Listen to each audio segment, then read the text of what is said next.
Nagpakita na ang isang katauhan ni Julius, Lucifero tuluyan nang namatay, Mimosa at Noel naglalandi kay Asta, Sister Lily inaya ni Astang magpakasal at Yami ay nalaman ng si Charlotte ay minamahal pala siya. Yan ang ating pag-uusapan ngayon kung kaya't huwag na natin patagalin pa, let's go! Bago ko pala pagpatuloy mga kaibigan ay naghahanap ka ba ng laro na pwede mong pagkakitaan pero hindi mo na kailangan maglabas ng pera? Ito na ang tamang application para sa'yo dahil narito na ang X-World upang tumulong na magkaroon ka ng extra income. Kamakailan lamang ay ganito na ang kinita ko sa paglalaro ng game na ito. Madali lamang itong laruin dahil kailangan mo lamang i-level up yung pet na meron ka para mas mabilis ang pag-iipon mo ng crystal at ma-convert mo ang crystal na ito into dollars at kapag may dollars ay may pera. Tama? Gamit ang mga crystal ay bumili lamang ng mga pet sa tindahan at ipag-combine yung mga magkapareho na pet at kapag nagsama na ito ay bubuo na ito ng panibagong pet na ibig sabihin ay nag-level up na sila. Maaari ka ring maka-earn ng points sa paglalaro ng ibang game at mas minumungkahi ko na laruin nyo yung Escape Monster dahil mas mabilis ang pagpaparami ng token dito. Kailangan mo lamang mamili ng room na mapagtataguan upang hindi ka makita ng killer at gagamitin mo naman yung build token na meron ka upang ipangtaya dito at malaki talaga ang chance na manalo dito dahil sa 8 kwarto ay isa lamang ang pupuntahan ng killer kada round. Gamitin na din ang gift code na galing kay X-World upang mabigyan ka ng build tokens pero limited lamang ito kung kaya't dali gamitin mo na agad. Kaya naman kung maglalaro ka lamang din ay bakit hindi mo pa ito pagkakitaan kung kaya't i-click mo na ang link sa description at comment section upang ma-download mo na ang X-World dahil tiyak na hindi ka magsisisi na laruin ito mga kamanyakol. Sinabi ni Nak kay Yuno na meron daw silang tatagbuin at doon ay laking gulat ni Yuno nang makita niya ang kasalukuyang reyna ng Spade Kingdom at kung saan siya mismo nagmula. Napaluwa ang reyna sa saya nang makita niya si Yuno at tinanong siya ng mga officer kung magbabalik na daw ba ito sa Spade Kingdom sapagkat kailangan daw nila ang lakas ni Yuno. Marami daw kailangang ipaliwanag ang reyna kay Yuno at alam niyang hindi nito matatanggap agad ang kanyang sasabihin pero sagot naman ni Yuno na hindi pa siya makakapagbigay ng opinyon para sa inaharap sapagkat may pangako pa siyang kailangang tuparin sa isang pamilya, isang kaibigan at katunggali sa Clover Kingdom. Pinakita naman si Asta kung saan nagpapasalamat ito kay Libby sapagkat kahit sa memories lamang nito nalaman ng tungkol sa kanyang ina ay masaya pa rin daw siya at hindi raw ito galit sa pag-iwan sa kanya nito dahil sapat na raw na malaman na mahal talaga siya ni Lisita. Sagot naman ni Libby na siya raw dapat ang magsabi ng mga linya na yon sapagkat dahil daw sa tulong ni Asta ay naipagiganti niya raw si Lisita kung kaya't masayang sinabi nito na siya naman daw ang tutulong upang matupad daw ni Asta ang kanyang pangarap at doon ay sinabi ng dalawang magkaibigan na silang araw ay magiging Wizard King ng Clover Kingdom. Una daw ay kailangan daw ipagtanggol ni Asta sa lahat na si Libby nga raw ay isang mabuting nilalang lalong lalo na raw kay Boy Timbangan at sagot naman ni Libby na ayaw niya daw sa tao na yon. Pinakita naman si Boy Timbangan na tila ba patungo ito sa isang lugar samantalang si Julius ay kakatapos lamang makipag-usap kay Marks pero kanyang iniisip na kahit tapos na raw ang laban sa Spade Kingdom ay ano raw kaya ang kanyang nararamdaman sapagkat hindi siya mapakali sa hindi malamang dahilan. Simula daw noong kinalaban niya ang sinaunang demon na umatake sa kanila hanggang sa ngayon ay ano raw kaya ang reason kung bakit hindi siya mapalagay at doon ay pinakita si Boy Timbangan dahil si Julius pala ang kanyang sadya. Sinabi ni Boy Timbangan na kailangan niya raw makausap si Julius sapagkat simula daw ng trial ni Asta ay nag-imbestiga na siya tungkol sa mga devil at nakuha niya ang mga old documents na ito sa isang tribong mga devil host sa kanilang bansa. Ang information daw na ito ay mahigit na sa 20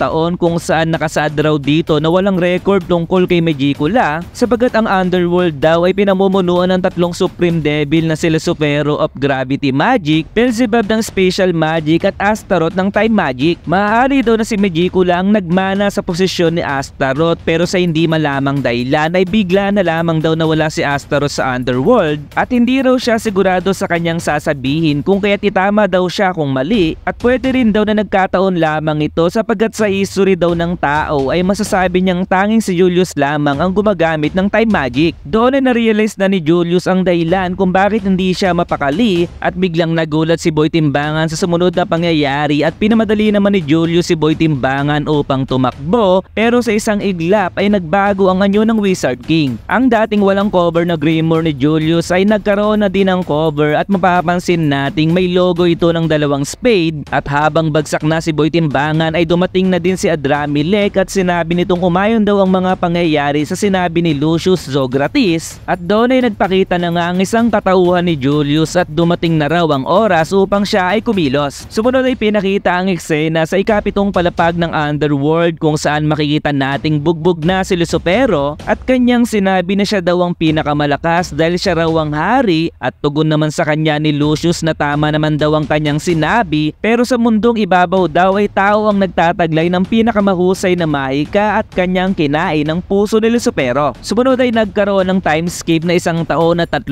buwan kung saan magkakaroon ng special ceremony para kay Asta at binigyan siya ng titulo bilang isang senior Magic Knight First Class. Tumagal daw ang trial ni Asta dahil sa pagkawala ni Boy Timbangan, at kahit na nga raw ba inosente ang hatol sa kanya ay meron pa ring mga taong hindi nagtitiwala sa ating bida dahil sa kanyang kapangyarihan. Pero kahit ganun pa man ay kailangan pa rin daw na mabigyan ng award si Asta, at tugon naman ng ating bida ay sapat na raw na ma-acknowledge siya ng mga kapitan, at sinabi naman ng mga kapitan na malapit na raw nitong marating ang kanyang pangarap. Si Yuno daw ay nabigyan ng titulong Grand Magic Knight at sa totoo lamang daw ay parehas dapat ang titulo nilang dalawa, pero sagot naman ni Asta na kahit medyo frustrated daw siya dahil mas mataas si Yuno sa kanya ay okay lamang daw yun dahil hindi pa naman daw nila nakukuha ang dalawa ang kanilang pangarap. Umiiyak naman si Captain Real dahil na-broke daw ni Yuno ang kanyang record bilang pinakabatang Grand Magic Knight, at habang kumakain ng lahat ay napapaisip sila kung nasaan na naman nagpunta ang kanilang Wizard King. Narinig daw nilang na-recommend sila Captain Pogilion, Captain Nozel at Merion Leon na bilang susunod na Wizard King, at sagot naman ni Captain Nozel at tinanggihan nilang lahat ito sapagkat na-realize daw nila ang kanilang kakayahan noong kinalaban nila ang mga devil, samantalang si Merion Leon na ay hindi gustong matrobol sa mga ganong klaseng bagay. Ang Heart Kingdom at Spade Kingdom daw ay nasa state ng recovery at mapayapa na raw ang kanilang kontinente ngayon, pero hindi raw sila pwedeng magpabaya dahil hanggang sa ngayon ay meron pa rin gumagawa ng activity tungkol sa mga devil, kung kaya't iniimbestigahan na raw ito nila Yuno at iba pang member ng Black Bulls. Nagpasalamat naman si Captain Yami sa presence daw na ginawa ng mga kapitan, samantalang si Captain Charlotte ay biglang tumakbo nang si Yami ay lumapit sa kanila. Napatanong naman si Yami kung ano daw ba ang nangyayari kay Charlotte dahil simula daw nang bumalik sila sa Clover Kingdom galing sa Spade Kingdom ay sa buong taon daw ay ganun na lamang daw lagi ang pinapakita nito. Sagot naman ni Pinral na ano raw ba ang sinasabi ni Yami dahil pagkatapos daw sabihin ni Charlotte na mahal niya si Utak Muscle nung ito ay malapit ng mamatay, ay ibig sabihin daw ba ay walang nagbago sa kanilang relasyon? Hindi nakakibo si Yami at gusto raw niyang tumae sa CR, at doon ay kanyang iniisip ang sinabi ni Pinral dahil akala niya daw ay allergic sa kanya si Charlotte, pero yun daw pala ay mahal pala siya nito, pero nagrereklamo pa rin si Yami dahil kung ganun daw pala ay bakit kailangan pa raw tumakbo nito sa tuwing siya ay makikita. Humiyaw naman si Pinral at tinanong na gaano pa daw ba katagal itong tatae dahil nag-aalisan na raw ang lahat, at doon ay pinakita naman si Noel dahil simula daw nang ma-realize niya ang nararamdaman niya kay Asta ay nahihiya niya na itong kausapin, samantalang si Mimosa ay mas lumalim na raw ang kagustuhan niya sa ating bida, kung kaya't namumula ang dalawa dahil ang lalandi nila sapagkat ano raw ba ang kanilang gagawin ngayon.